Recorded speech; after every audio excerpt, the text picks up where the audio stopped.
Here we go. Guys, I have a huge news. What? I took a Waymo for the first time on Thursday. No. It was groundbreaking. From where to where? I took it from my house to the Fonda Theater to go to Amyl and the Sniffers show. And then I took another one the way back because I wanted to see how it did in like late night traffic. What did it feel like? It feels just like an Uber. When you got into the car, did you go, hello? I mean, I usually not like, I don't suggest a no talking policy in an Uber. I don't either. But generally, it is a no talking policy. I just kind of like give them the signal that I don't want to talk by staring down at my phone. Yeah. Or I stare out the window. But sometimes I'll make conversation. But like this just felt like you're in a car with an Uber driver that's not talking. It felt the same. So it rolled up in front of your house. It rolls up in front, you request it, and then depending on like how backed up the service is, like I'd been checking it and knew that like around rush hour, like 7 p.m., 8 p.m., it's like more congested. So it takes like 20 Oh, I love your minutes. nails. Oh, thanks. Takes like 20 minutes to get there. Yeah. So I just requested it, and then when it gets to you, it waits like 5 minutes, it like parks itself. You come out of the house, and to unlock it, you click on the app and the door handles pop out. So it has the spinning thing? It has the spinning thing, it has everything. You get in, buckle up, and then you're on your way. And where is the Fonda Theater again? It's on Hollywood, like kind of near Hollywood and Vine. It was like a 15-minute drive. Yeah. Were you scared ever? I was not scared. I was like positively gleeful. Elated. Maybe the happiest I've ever been. The happiest I've been, honestly, in the past 2 weeks was in a driverless car. It would be a real power move to get a Waymo from the airport. They don't cover the airport yet, but I'm sure they will.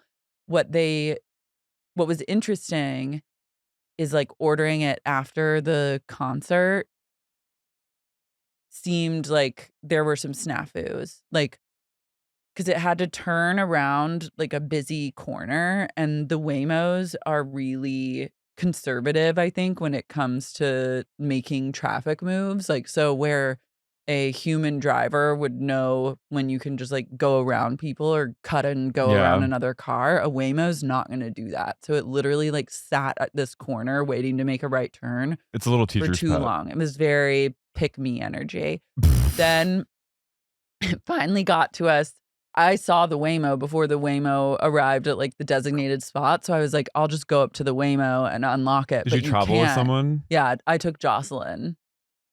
Oh my God. I squired her around town. Did she love it? She was, I think, freaked out, but trying to play it cool. But I could tell that she was like very nervous. I want to be in a Waymo car with Jocelyn. Yeah, it was great. And then we got stuck behind someone that was just like sitting in front of the venue, and the Waymo needed to go into the left lane and go around the car, but like no one would really let it in, and it wasn't being aggressive enough. So this is where I was like, okay, a human is preferable because I need you to make moves and be aggressive. I bet they're like 1 year away from that. They're 1 year away from like taking over, like being fucking go-karts on the road. U-turns, illegal U-turns, shit like that. Yeah. I wonder if you can program it to be like, you can bend the rules a little. I think once it gets like comfortable, they need to learn the rules of the LA road. They kind of drive how I drive in LA. Very cautious. Mm-hmm. Very demure. Very mindful. Very mindful. Some may say too mindful. Can I just say that meme is, I love it. But it's peaked. I love that the girl who originated it could pay for her transition in like 2 weeks of the meme going viral. She already has made enough money to pay for her transition. Great. So like that, I'm like, that's justice and that's amazing. But seeing a picture of Biden in the White House talking about being mindful and demure, I went, enough. You need to stop. When things veer into like political meme territory, the joke is over. Well, now they're all saying mindful and demure. Then I apologize. But a Waymo is in fact mindful and demure. Oh, for sure. And I was truly like, the future is fucking here. And I would buy a Waymo right now if I could. I don't ever want to drive a car again. It's coming. I mean, I think I'll always divvy it up. I'll want a human to drive me in. Like I'll always like want to have a little variety. Mm, When are they gonna have Waymo planes? they basically do. I think the pilots are like boop boop, and then it just goes. Pilots are pageantry. Pilots are a psyop It's like for it's what's a really small going world. on in the air. Yeah, I think being a pilot, like I took a good long look at the cockpit of a plane the last time I flew, and I thought to myself, I could figure this shit out.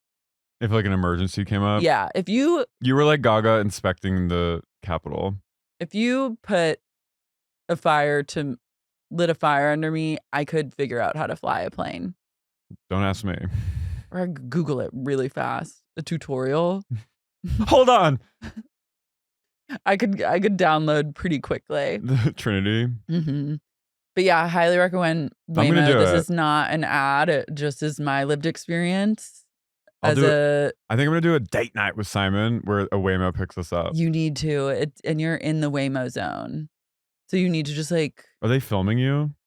Probably. I mean, it's Google. They're probably surveilling everything you say. It's AI. It's like Google AI. This is why I know that they're gonna win. They're gonna They've already replace us. won. Okay, but this is why I know is because I get nervous for Waymos and those fucking delivery bots. I get scared for them. Well, I worry that people are gonna be mean to them. And that's when I'm like, they've got me. I'm too like I get like when I knowing a Waymo, like imagining a Waymo behind someone who's just being a dick and like double parked or no something. one would let it in because it was a Waymo. No, and I imagine it was being people discriminated people against. being like, fuck yourself. And the Waymo just being like, oh, like I immediately just hear them in my head going, oh, I'm sorry. It's Raquel. That's hi. Yeah, it's like it's Rocky. It's too codependent. Waymos are very codependent. They are. They're very dependent on the passengers Oh, and their AI directives. A Waymo goes, hey. Excuse me, sir. Hey, sir. But yeah, people were supremely freaked out by Waymos. Not you. Not me. I was like, I was born for this. My whole life was leading up to this moment. To not driving. To being driven by a ghost. To being squired around town by a spirit. You know who would love a Waymo plane? Ryan Seacrest's ex-girlfriend. Yeah. So she's doing what many of us wish we could do and suing American Airlines.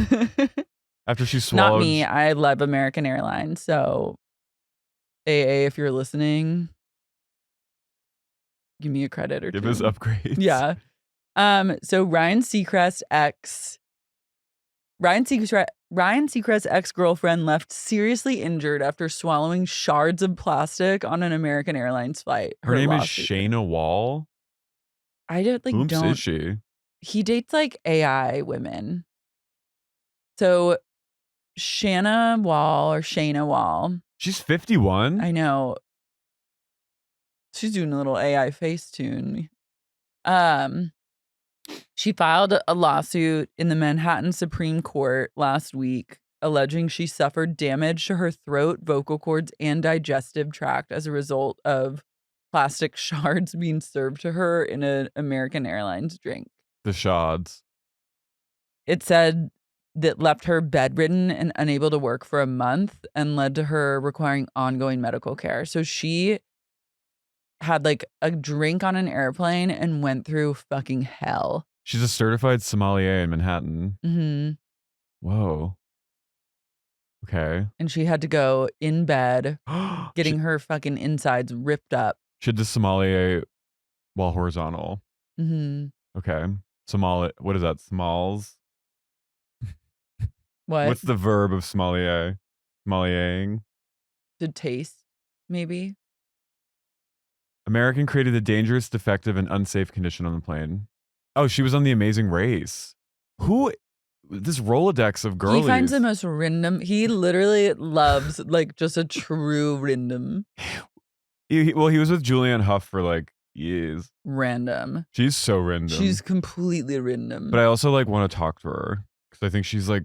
I think she knows secrets. Now she's less random now than she used to be. So she's trending towards like, She's trending upward. Remember when she was randomly in a Diablo Cody movie? Which one? She played a survivor of a plane crash. I don't remember that. She was too random then. Julianne Hough led this ensemble movie written by Diablo Cody. I was like, this is so random. Good on her. Oh, someone asked what random is. It's random. It's like started with Jamae, private school girl. Oh. Because she'd always be like, it's so random. Well, I know that, but then random, I just started saying it. Okay. It was when we were in Connecticut, because we were driving through Connecticut on tour, and I was like, this is the most random state I've ever been in. And it remains the most random. It's very random. The northeast of the United States is incredibly random. It's very random.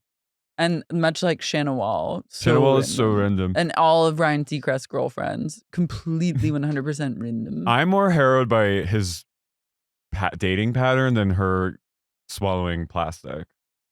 Just personally. I'm just like, why did you swallow it? Aren't you a sommelier? Aren't you supposed to? I mean, you just do it. Aren't you supposed to inspect these things? Like, how are you going to be served a cup full of shards and then... You like, is she the type of person that like swallows just like ice whole? Maybe she has that thing. Isn't there like a weird syndrome where you swallow like inanimate objects? Like I don't know. Swallow that movie. I don't know. You swallow her like kink marbles. Is swallowing shards. God. There's a woman out here being random in a different way. She makes popsicles out of her breast milk for her family to eat, but people mock her for her sweet treat. She's being organic. Parma Heights, Ohio, which I've randomly heard of. The 36-year-old mom produces 60 ounces, or about 7.5 cups daily. Damn. But her infant only drinks about half of that. So she started to put the extra to good use by making fruit-flavored snacks to dish out to her family. She created an oversupply because she pumped every 3 hours. Damn, she's producing. She's a lactator. I love this dress. I love her. Doing this signaled to my body that I needed more milk, so I started to produce more. Of the popsicles, she added, I'll only stop making them when my kids stop eating them. Leah elaborated about how after she gave birth to her second son, she began overproducing breast milk. She doesn't want it to go to waste, so she's decided to start trying out different ways of using it, including turning it into smoothies and even making milk soap. She should open like a brick and mortar store, and she just like sits in the back and is like, she's just milking constantly. she's out. She has like a staff, but she's out just getting like milked. Just pumped. She's constantly pumping. The store has a pretty low inventory, but also maybe low overhead because it just is up to her to pump. It's called Moom. She loves the fruit-flavored popsicles the best. I'd eat a breast milk popsicle. It's like Gelato. It's like the Gelato brand ice cream. I love that. Yeah, but I'm sure it tastes good. It is a little like, I don't know. I haven't had breast milk in a long time. I'm curious about it. Like, I'd want to know. You'd go. Would you, if she offered you one, would you have it? I'd want to talk to her a little bit just to get a sense of like her vibe, because if I feel like if I interact with her and get the sense that she's like somehow an unclean person, I wouldn't feel comfortable eating her breast milk popsicle. Your pussy? Is that what you're gonna say? No, her breast milk popsicle. Oh, her popsicle. It is interesting. She seems pretty DIY and like. Also, you're kind of taking in her essence. Do you want to carry that? That's a thing. Do you want to carry look at her that? in That you? looks pretty good. I love all these shots of her. Yeah, so something to think about. Her husband likes it too. I bet he does. I feel like they always like. She says my husband has tried it. He says the milk is sweet. Straight men love milking. Yeah. He wants to be milked. That's what it is. They have milk. They have milking. They have milk envy. Mm-hmm. Mm-hmm. They just want to be breastfed. Like men, mommy. All the problems in the world could be solved issues. if men could. If we just started breastfeeding straight men. Yeah. Another thing women have to do. It's like, what if it actually does solve all your problems? What if when I was dating that guy, I just breastfed him instead of the man recent? Yeah. I go divorce her. You lied to me. Have you heard anything from him? No, he's blocked. Fuckface. Yeah. Ariana Madix's brother was arrested in like a huge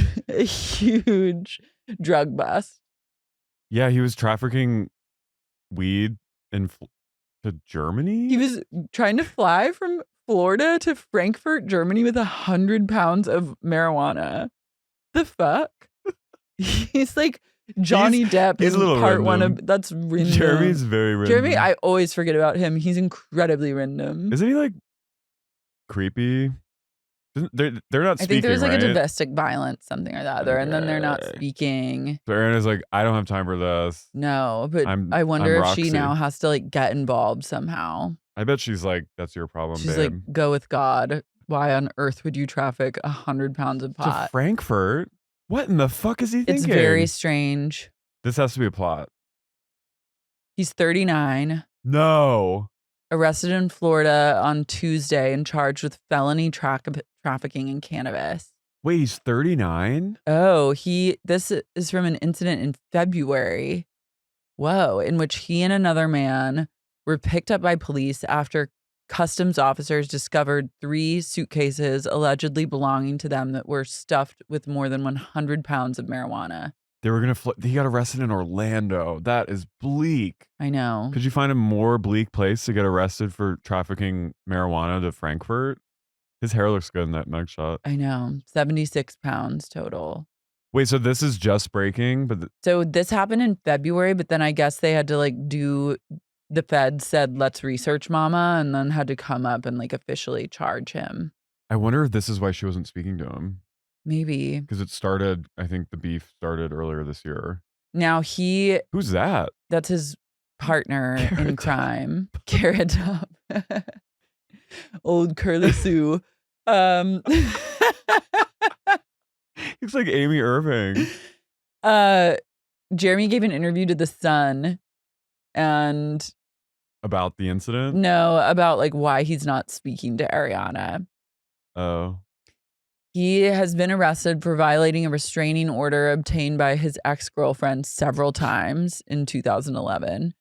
But in March, he gave an interview about Ariana, so why they weren't speaking, saying he was unhappy about the way she treated his fiance, Rachel.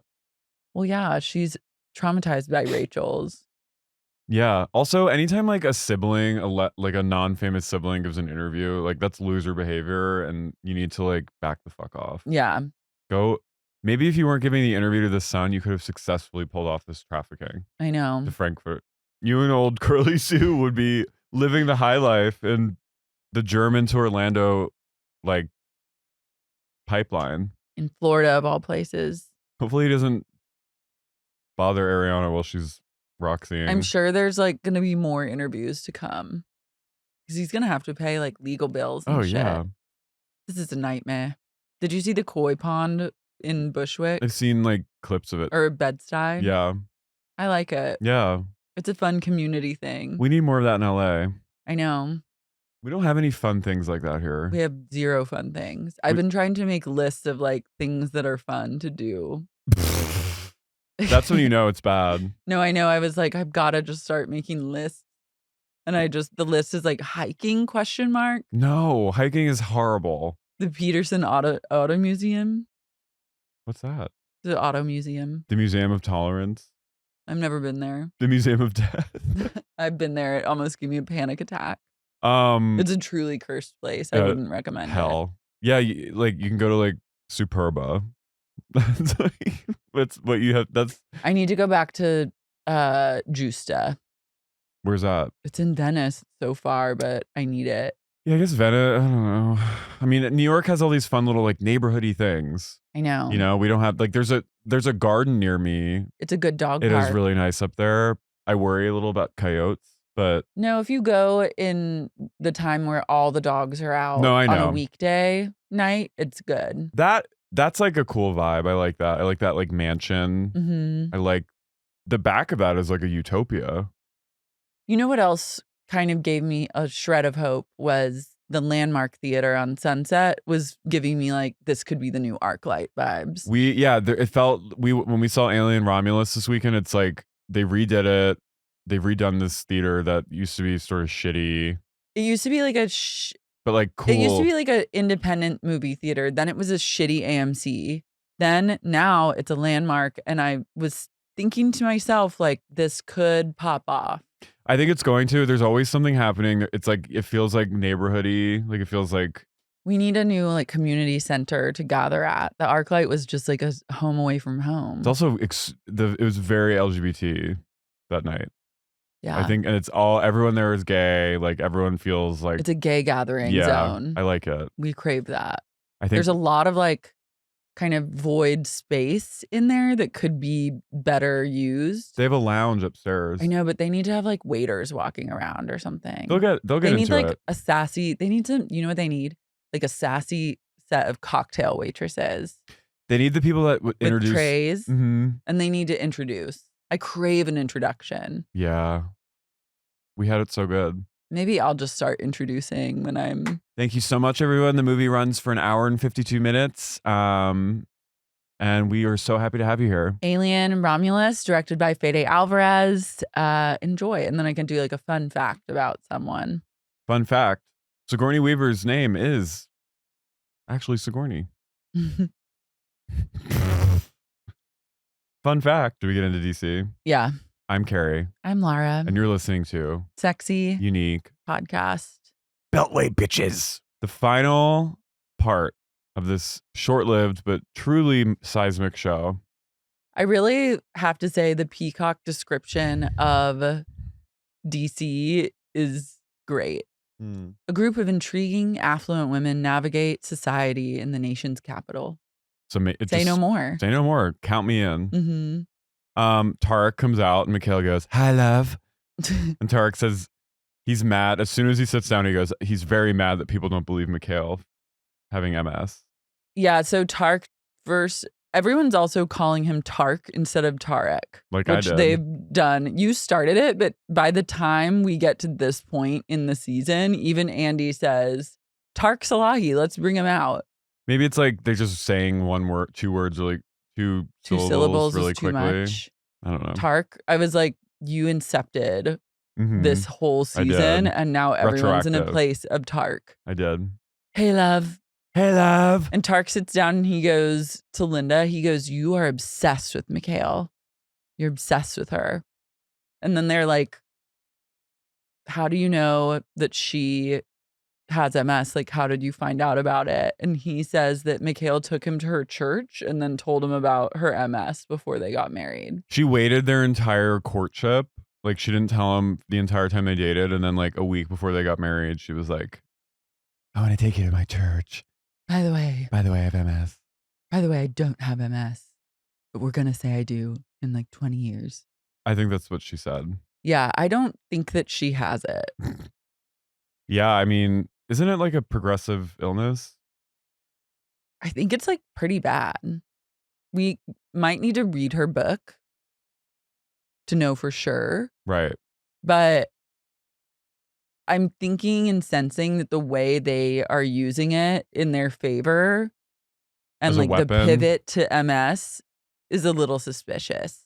I mean, she could be on a good experimental drug. I mean, even if she does have it, I'm still team Lynda. Like, it doesn't excuse her behavior. Yeah, I'm like, it's like that has nothing to do with anything that we're asking you. So like we can keep the MS to a separate conversation. But that's the thing about revealing an illness is you can't then, people don't want to you can't just say like, let's talk about MS later. Well, right now we're talking about crashing. She was kind of early in like social media. Yeah. Illness fuckery. They talk about their dry vineyard and they cut to Micaheale and she's just going. She's gone full fugue. She knows her exit is like, the exit sign is getting bigger and bigger. She knows Neil Schon is waiting in the wings. And like, she is like, she's like very Sherry Papini. She's on to the next. Mm-hmm. Tareq says, when he found out about Micaheale's MS, he was like, I was so sad and I wished that I could just take it into my own body and make it go away. I was like, this is rehearsed. Like you're not being real. Micaheale went, let's try right now. Let's try it. I'll give it to you. Ready? Okay. 1, 2, 3. Did it work? Andy asks about Paul's party that they refused to pay for. And Tareq and Micaheale said that they sent a ton of wine from Oasis to the venue. But the venue has reached out to Andy and specifically told him that they never sent any wine. So but their excuse is really insane. He basically is like, we had to declare bankruptcy, so we technically can't pay for anything. Yeah, well, that was in regards to like the vendors that they didn't pay for other business stuff. That wasn't this. There's a lot of bullshit happening. There's so much bullshit. But in this case, Micaheale said, oh, we were one of four of the sponsors of the party. And so we sent wine. And so we sent all the wine. And then someone on the couch was like, no one drank Oasis wine at that event. There was none to be found. And Tareq says, yes, we sent it to the venue. We sent a lot of wine. And then Andy says the venue emailed and they said they never received wine. Well. And then they're like, well, they're liars. Then Andy asks about Stacie and their real estate endeavors. Reminding us that they had a budget of $100,000 to $12 million, which is just the most insane thing. And Andy flat out was like, do you own a home? And they literally are like this. Define owning. Tareq says that he's like, did you ever send Stacie the letter confirming your net worth? And he said, well, Stacie never emailed me, so I never sent it to her. And then she said, well, that's bullshit, because we'd had an in-person conversation where I said, send it to me. Yeah. And then she says, Tareq is just like laughing uncomfortably and deflecting. And then he says, Stacie said, when you said your budget was $100K to $8 million, and Mary goes, $12 million. Mary's fully blackout at this point. You said $12 million. $12 million. And they go, $12 million. $12 million. Yeah, we need to know. And then Stacie goes, do you own a home? Well, we had to sell that big house. We had to sell the big house. They say that they have a small private, in quotes, they say they have like a public where the Vineyard house is like not. They said they own the winery. And a small private farmhouse. And a farmhouse, which that could literally be like a shack. Like no one knows what that means. But then they show us the farmhouse and it is like, looks nice. Well, then they show the house on the vineyard where they filmed. Remember those scenes that we were like, I was like, this is a setup. This is a fucking setup. Like it was like not a real house. It was like a staged home. Yeah. That they had actually sold and it didn't belong to them. They just filmed in there. So they show like they show a flashback of Micaheale like on her casting video being like, this is a room. This is I thought that was them showing the private farmhouse. No, this was the other house on the vineyard. They live like above like a pizza parlor. Like a Subway. Yeah. Yeah. Micaheale in her casting videos, this is a gorgeous room where we gather and we look at things. There's a huge like a telescope, like a really weird telescope that she kind of tries to like interact with as though she and Tareq are out here like stargazing. Stacie says that like she flat out was like, you do not have a deed on a house. You don't own any property. And then they're quiet and then Micaheale looks at Andy and she goes, it's okay. She doesn't know. She doesn't know. Kat's like, you are bullshit. Like you are just full of shit. And she goes, Kat, where do you live? I hear you live in Lynda's basement. And I was like, shots fucking fired. I know. Yeah, so Stacie basically reads them to filth and says since they don't own a house and they have a defunct winery, they are not in a position to purchase real estate.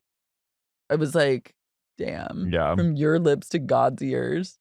Having someone say that to me like on television, it was like very Carrie Bradshaw where they were like, you're not a desirable candidate for a loan. Oh, yeah. When she had like $800 in her checking account. Is that when she yelled at Charlotte for not offering That's to pay? when she then took it out on her friends, and then she shamed Charlotte for not selling her engagement ring and giving her the money. Really incredible. Incredible. And then she just like waltzed into Big's office and got him to give her the money. As she should. I know. That was the right thing to do. Yeah.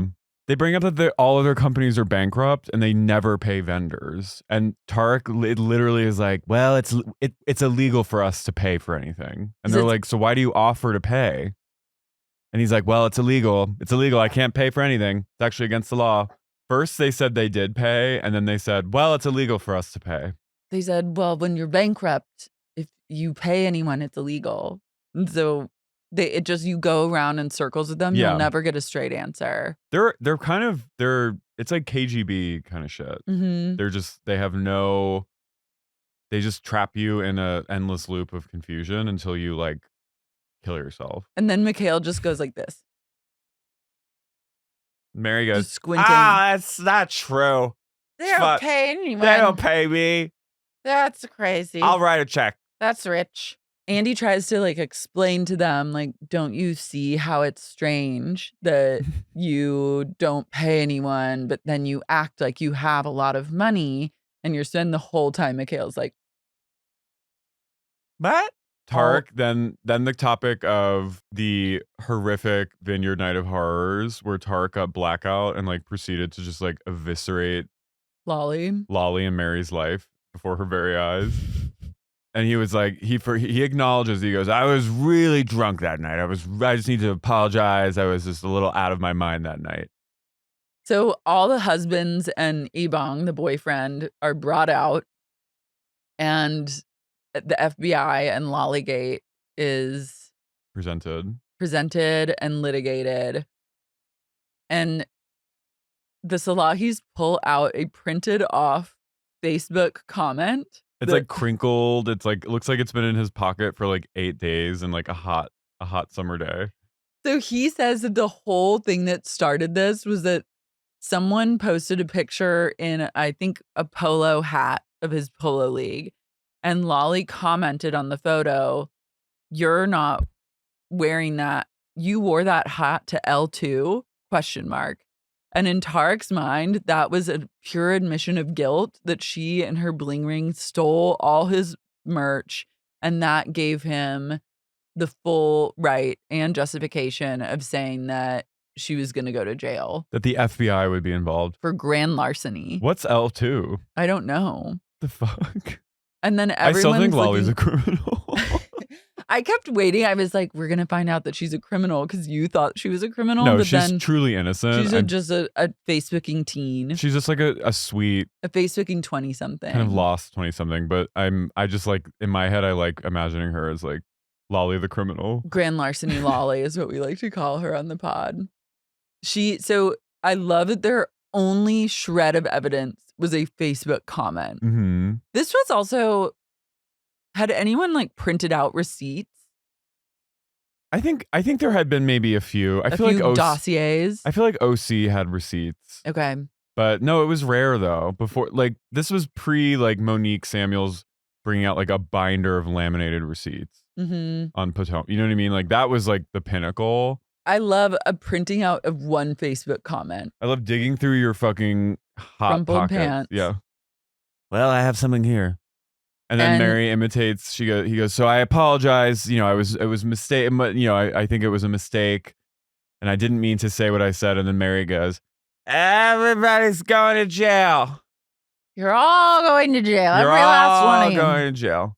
She goes, "Lolly Amons is not attached to any indictment. Say it.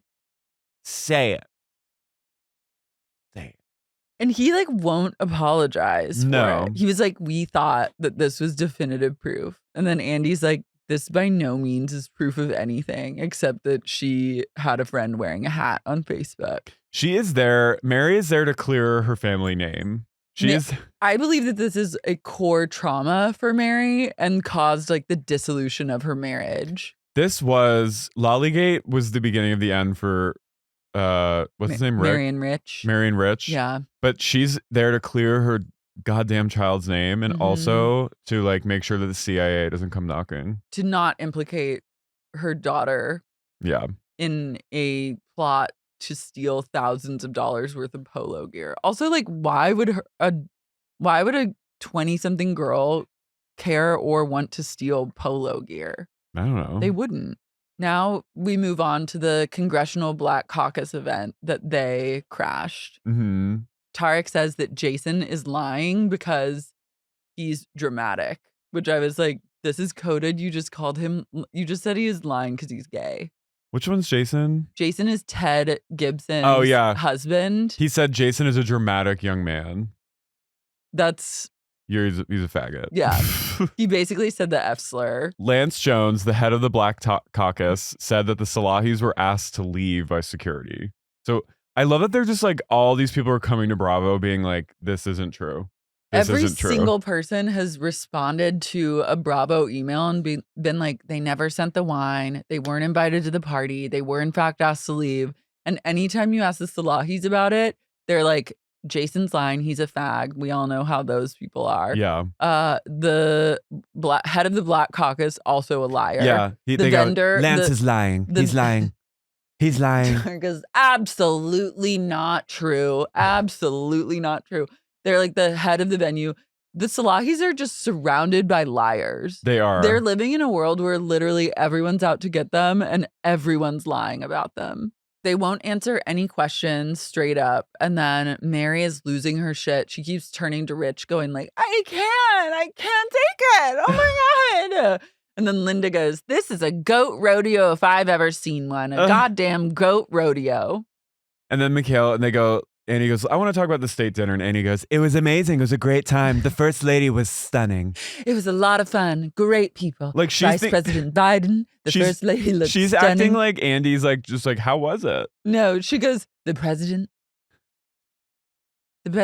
Like, he's like, I don't want to like hear, I don't want to like get the juicy, I want to hear about like you committing like a felony. Yeah, you federal sneaking crime into the White House for a party you weren't invited to. Yeah. He goes, you were looking for an invitation. Like, what were you looking for? Like, did you have an invitation? What were you looking for when you were looking in the car? And Micaheale goes, I was looking for an email. So they said that Michelle. What was she? But like, no, she wasn't. No, she went into the car to literally, she went in the car and did like. To fake, like being like. She did like prop work. Yeah. She went in and went like. She did space improv work. She worked with the space around her and she went. Ooh. Like she went out there to like. Did you see, love, where, ooh. did you see a bag? Love, why do I need my bag? Do I need it? Do I need the invite? Like she went outside to just waste time. Like the hairdresser was like, I want to see the invite. And she goes, the hairdresser is CIA, by the way. Yeah, she was. Upon further investigation, I'm like, this woman is a full-blown plant. But she went outside to literally just like pretend to investigate and then like gave her like 10 minutes of like, what the fuck am I going to do? Yeah. And she went in and went, blah, blah, blah, blah. She said, I'm missing my Jimmy Choos and also my bra, and also love the invitation. Do I need those? So they say that. And she was like, I'm going to put this back on Tareq because I've done all the prop work I can for one evening. And now I'm going to pass to him. And he's going to need to yes and me. She took out a glass of champagne flute and she emptied it out and she went, ooh, is it in there? They say, so their justification for this whole thing is that they got an email from Michelle Jones, who is the head of the White House, like social department. I don't know what the fuck. And she said that the day of the state dinner that morning, she sent them an email saying, I'm still trying to get you in, but it's not like, I can't guarantee you anything. Basically, she was like, I don't think I'm going to be able to get you in. So they heard that in their minds. I think they were going to crash regardless, but their justification was, oh, so that means that she's probably going to be able to get us in. So we'll just show up to the gate and just like bank on her good sleuthing. Bank on like us just having an email chain with this woman saying, like talking about getting in. Because then it's magical thinking. They called, I think they always knew that they weren't you're right. invited. I know. They called her office and she wasn't there. And then Tareq pretended like he had an invite and said, so what's the entrance? Like, where Michelle got us on the list or said she was, but we need to know the entrance information. And then the assistant gave him the information on how to like get to the entrance. So all these people probably got fired. Probably. That poor assistant got just fucking reamed out and then booted to the curb. His career in politics over before it could even start. Yeah. And as they're explaining this, you just hear Kat go, bollocks. She is, the White House sends beautiful invitation. That's what they do. They love an invitation. They send them very beautiful ones. She goes, don't you think the White House would have sent you a beautiful invitation? Micaheale goes, well, I worked at the White House in the 90s. I know what it's like there. Thank you. Andy has all the email chains between Michelle Jones and the Salahis, and he's reading them, and he says, you are not confirmed. Like, when I read these, my takeaway is that you were looking to be confirmed, but you were never confirmed to be on a guest list of any sort. And then Micaheale's like, well, we were confirmed, maybe not for the dinner, but for the procession before. So they basically they skipped the dinner. They just went in to get the photos and went into like the cocktail party before and like ran out. And she goes, we had to leave early. We skipped dinner because of my health. First he goes, so you never sat down to dinner. Is that because you didn't have invitations, thus there were no seats? And she goes, no, we went and did the pre-party, and then when it came to dinner, I remember it like it was just last night. We had to leave because they were serving lentil soup. And he goes, so you left because they were serving lentil soup, which you don't like? And she goes, no, that's not it at all. I left because of my health problems. So MS falls on the sword once more. I love that she goes, I remember it like it was just yesterday. I'm sure you remember it because you were brought in front of Congress to justify your actions. Yeah. I love, though, lentils. They were lentils. Left because they were serving lentil soup. That's when you know someone's lying, when they go really specific. Yeah. And then also when someone challenges them and goes, so you left, like, she in her mind thought people were going to be like, oh, lentils. Like, I get it. Like, I would have left too. Classic lentils. But yeah, the lentil curse. But when people are like, that doesn't make sense, the immediate pivot and being like, well, no, actually, it was my health problems. It's unreal. Can you imagine her in the West Wing? It's incredible. Can you imagine Micaheale working in the West Wing? Just like cozying up to like Joe Biden. Yeah. First lady looked incredible. People were amazing. It was great. Vice President Biden, the president. We had an amazing time talking to Vice President Biden. It was so great. Then they talk about the hearing. I just kept thinking, why is Paul not there? I know. So rude. He was really like thrust off to the sidelines unfairly.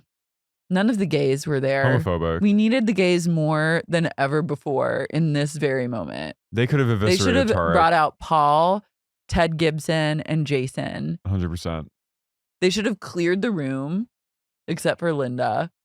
Tareq, Micaheale. And Mary, and Tareq, and Micaheale. Just like all of them, basically. Yeah. None of the straight men. None of the straight men. They've served their purpose. Let's get the gays out here and get the real tea. Just have them like tear Tareq's ass apart. Read him to filth. So they've not been charged randomly, but the case is also not closed. And they mentioned, do you feel any guilt at all about like Kat's being sort of shunned and like uninvited from the White House Christmas party? Micaheale goes, anyone can attend the White House Christmas party.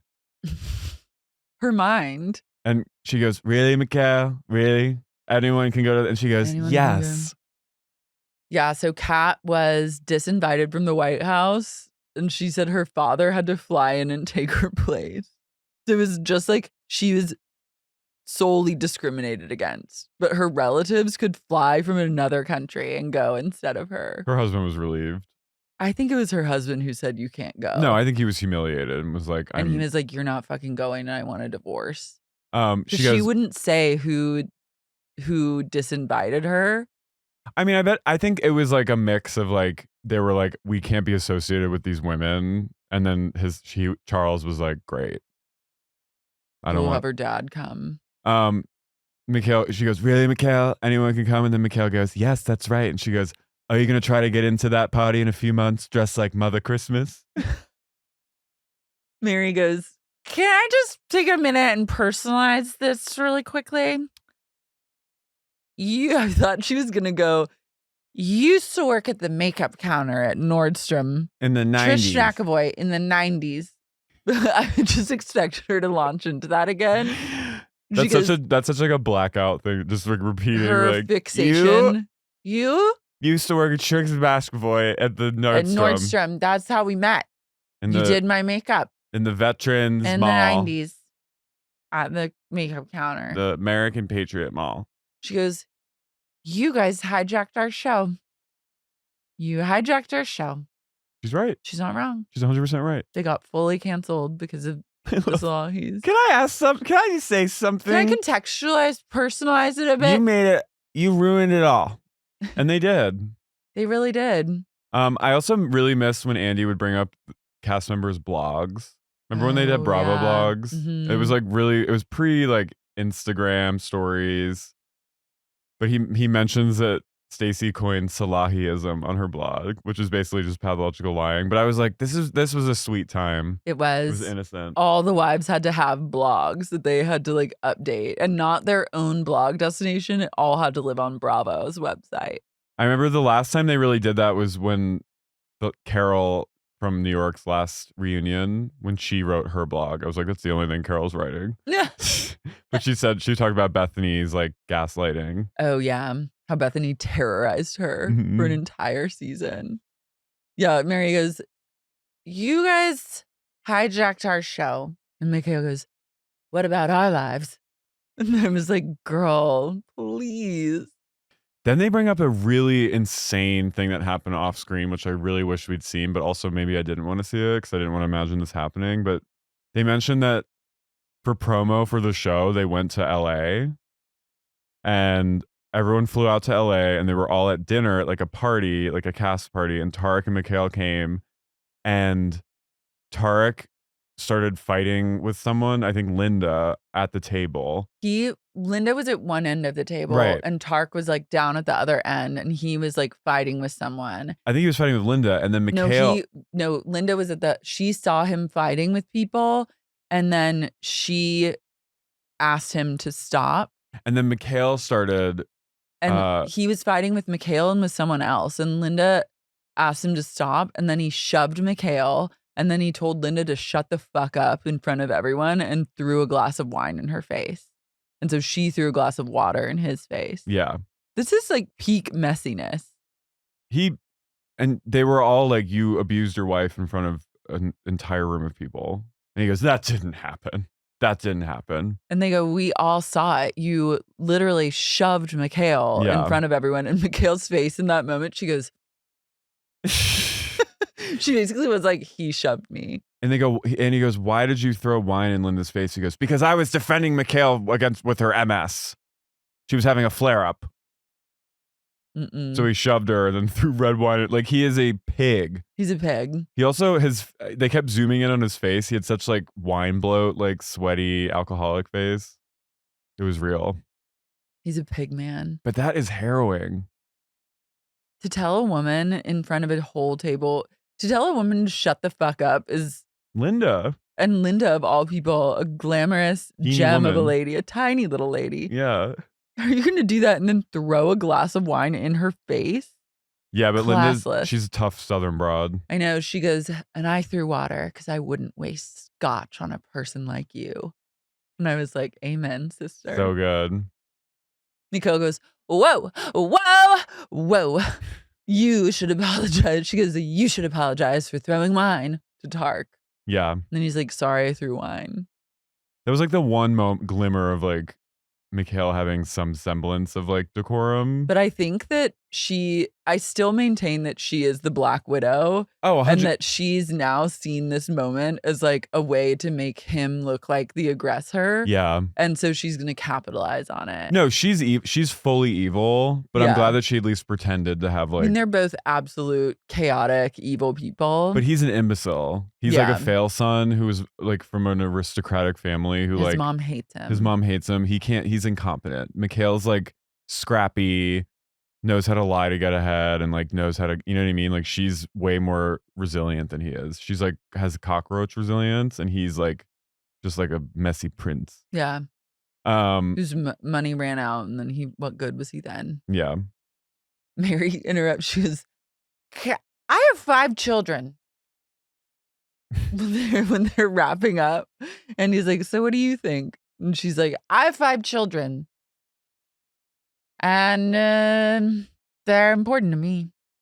She's all her like points that the media trainer, the media consultant like gave her are just like she's now like 3 sheets to the wind, and she's jostled just, like, around in that head. Yeah, they're like it's like a magic 8 ball, just like everything's coming out scrambled. And he goes, do you ladies think, despite everything that happened, do you think the show was worth it for you? And they all are like and silent. And then Mary and Lynda go, well, yes, it was worth it for our charities. Well, Linda's the first one to invoke a charity, which I was like, smart pivot. And then Mary goes, and I have a charity too. I have a charity. And I love it.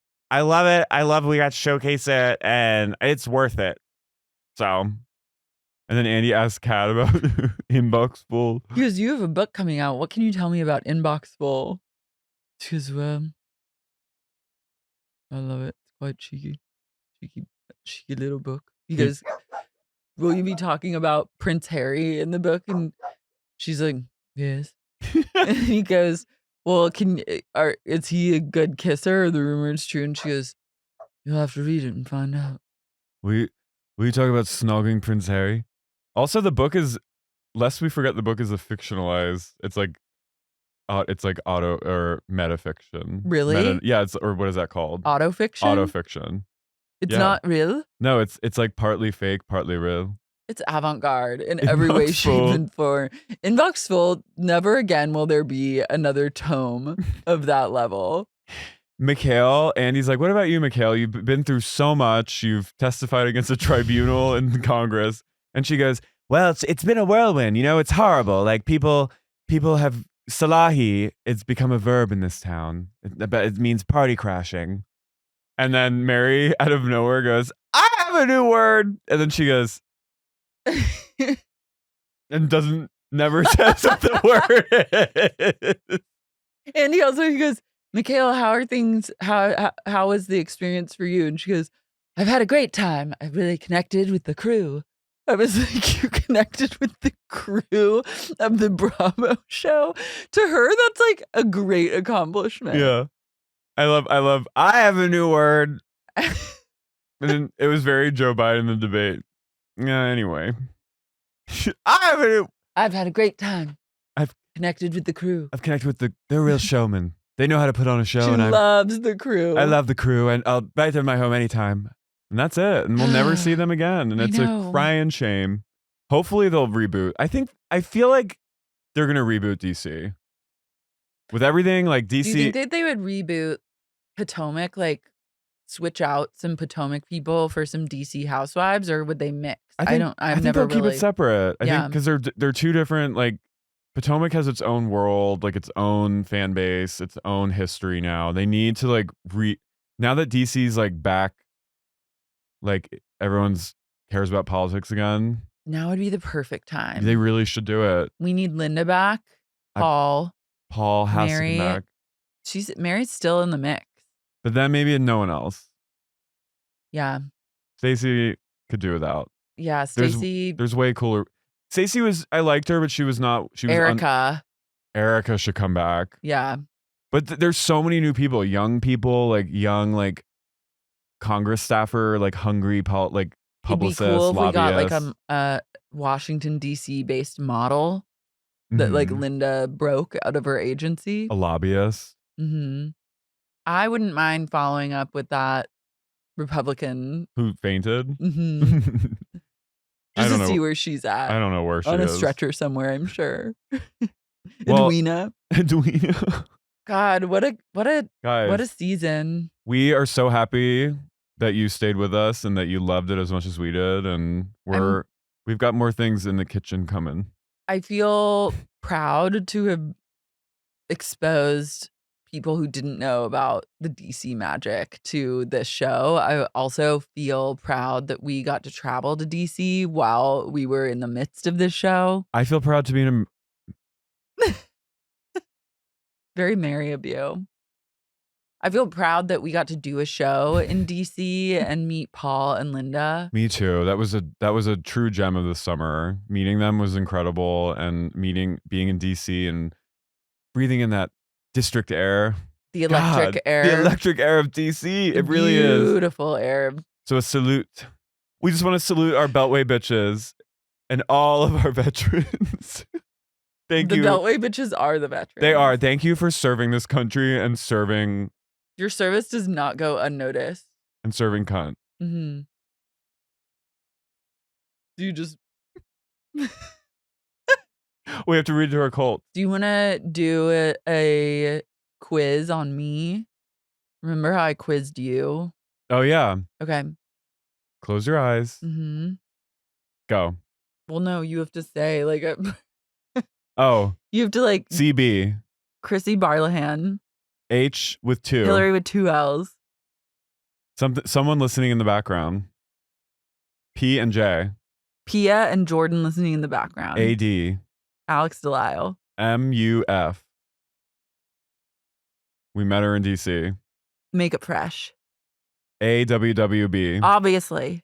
SFC. So. Mm-hmm. Freaking. From. Sophie from Cleveland. EV.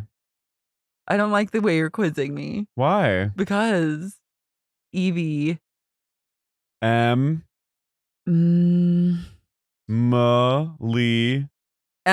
from Boston. Vaughn. Emily Gina. Vaughn. Gina Sapienza. Sarah Elizabeth from Boston. Lucy from London. Brooke Johansson. Lilia Farrell. Rachel Date Night Wise. Gerd from Brooklyn. Parentheses FK. Little Gerd FK burp. Little burpee. Brittany Date Night Wise. Dilly McMillie. Lady Swamp which gives no fuck. Jessica Hernandez. Malls Atov Lols. Mary Brannigan. Katie Sulin. Mike Earhart. Sharon Baum Realtor. Timothy Shield. Rogue Stanley. Matthew Thomas. Owsley Robinson. Cheeseburger Bay. Mariah Kay. Kathy West. Kit Moore. Hillary from Chicago. Or Orlando. Patron of the farts. David from Switzerland. Nick Sedaris. Emily. Kim Lucas. The last place we did our tour. Toronto. Drew from Toronto. Katie the swamp lawyer. Sadie the sup lawyer. RJ. Modern Counseling, McLean, Virginia. And Jeffrey Pratima. Good job. That was like a 98. Thanks. I tried to make it hard. I know. You made it a little too hard. Headmistress came out. Guys, we love you. We love you. Get tickets to our show in LA and Austin. We'll see you there. Bye.